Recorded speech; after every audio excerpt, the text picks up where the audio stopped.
Buenas, hoy voy a grabar un vídeo un poco diferente a lo que suelo grabar. Hoy voy a grabar un vídeo que está dedicado en especial a estudiantes de filosofía. Y va sobre qué libros debería tener un estudiante de filosofía en su biblioteca particular. No quiere decir esto que se los compre desde el primer curso, pero sí que debería ir consiguiéndolos o por lo menos consultándolos a lo largo de toda la carrera. Os voy a hablar desde mi experiencia personal. Yo estudié en la UNED, una universidad a distancia aquí en España, lo cual tiene la pega de que no puedes tomar apuntes, sino que los profesores te van recomendando bibliografía y te la tienes tú que ir estudiando por tu cuenta de manera autodidacta, aunque en algunas ciudades hay tutorías. Aquí en Alicante, que es donde yo la estudié, tenía un centro cercano, que era en Elche, donde tenía algunos profesores a los que les podría consultar dudas en caso de tenerlas, pero aún así se hace difícil y tienes que coger más libros igual que en otras universidades. Voy a diferenciar aquí tres tipos de libros.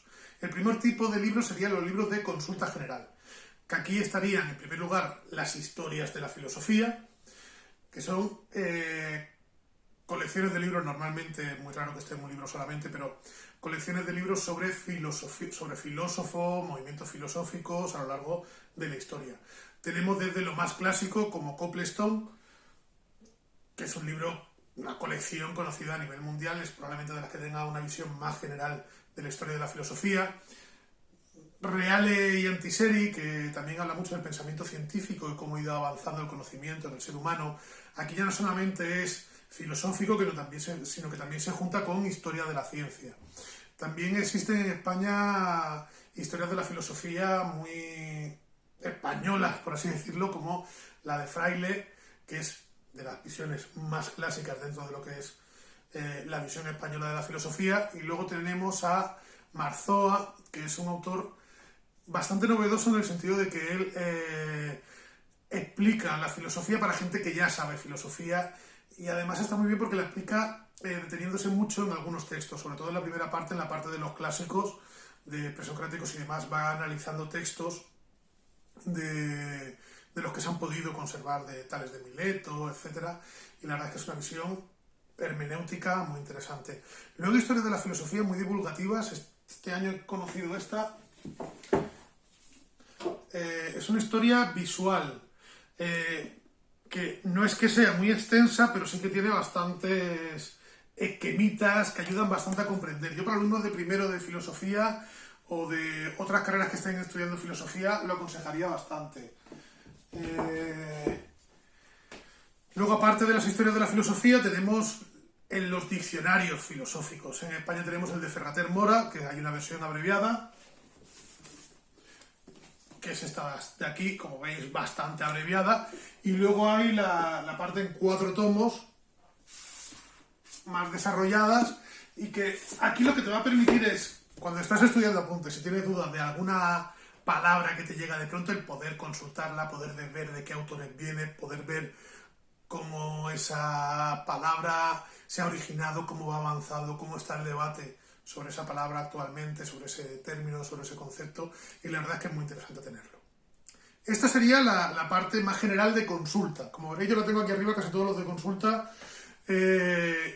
y aunque ya haya terminado la carrera, todavía para muchas cosas que estoy trabajando, que estoy viendo, todavía tengo que recurrir a ellas. El segundo bloque serían los manuales de la universidad. Estos manuales, hay dos opciones. Uno, suelen ser directamente apuntes que te da el profesor y tú los vas fotocopiando.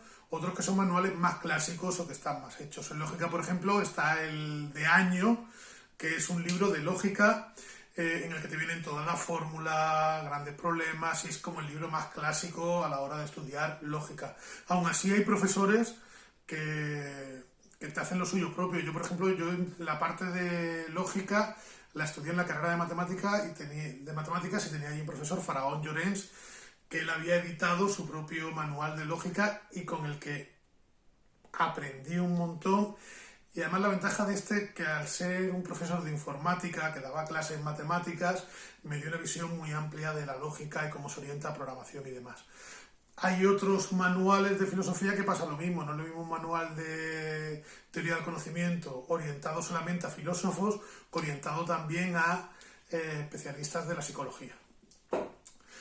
De manera que tendríamos libros de consulta, manuales de profesores de la universidad. Y por último, obras más clásicas o más de filosofía pura y dura. Aquí en los libros de filosofía pura y dura encontraríamos desde los clásicos como La República de Platón, La Política de Aristóteles, El Príncipe de Maquiavelo, hasta libros más actuales, ya hemos comentado alguna vez.